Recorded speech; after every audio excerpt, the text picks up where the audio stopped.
नमस्कार। सुनो कहानी चैनल में सभी श्रोताओं का स्वागत है। आज की कहानी हमने गरुड़ पुराण से ली है। हम जानेंगे कि गरुड़ कौन थे।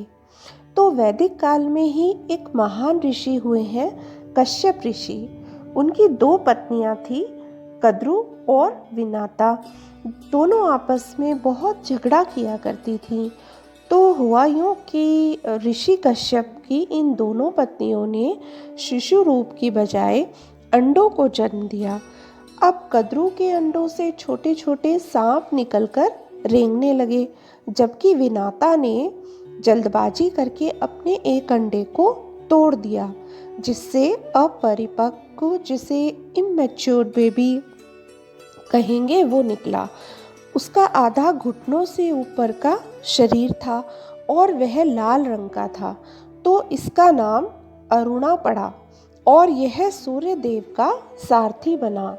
विनाता के दूसरे अंडे से एक पक्षी रूप में बड़ा सा जीव निकला, जिसके सफेद रंग का मुंह था, सुनहरे रंग का शरीर और लाल पंख थे। इनका नाम गरुड़ हुआ।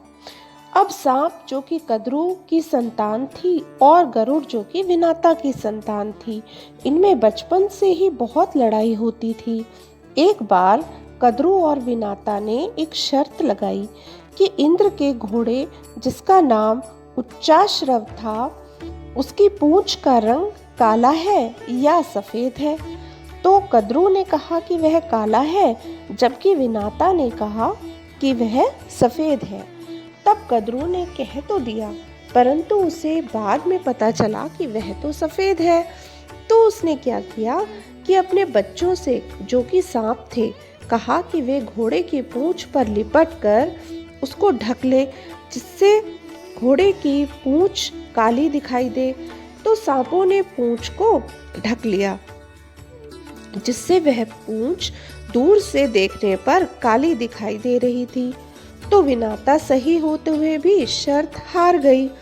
कद्रु ने विनाता को अपनी दासी बना लिया। जब गरुड़ अपने सौतेले भाई सांपों के पास गए, तो सांपों ने माता को स्वतंत्र करने के लिए गरुड़ से अमृत की मांग की, जिसे पीने से कोई भी अमर हो सकता है।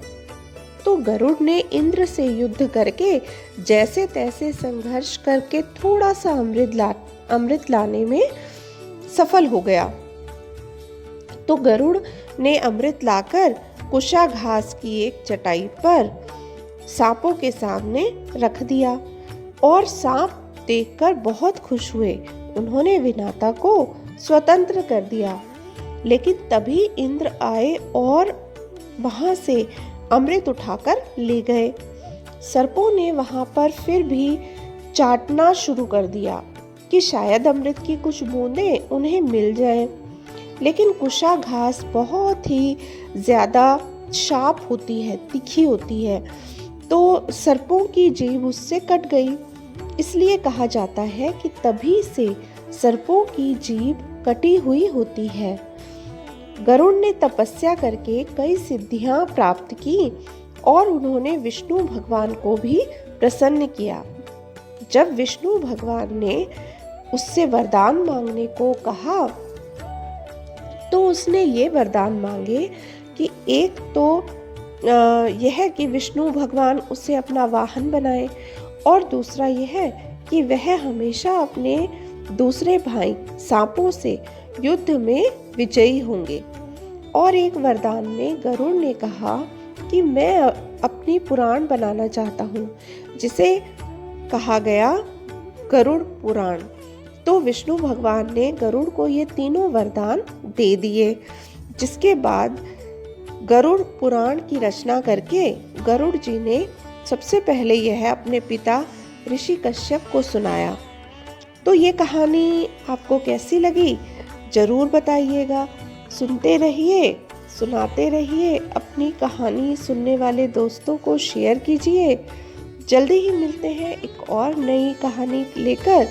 तब तक सुनने के लिए धन्यवाद और नमस्कार।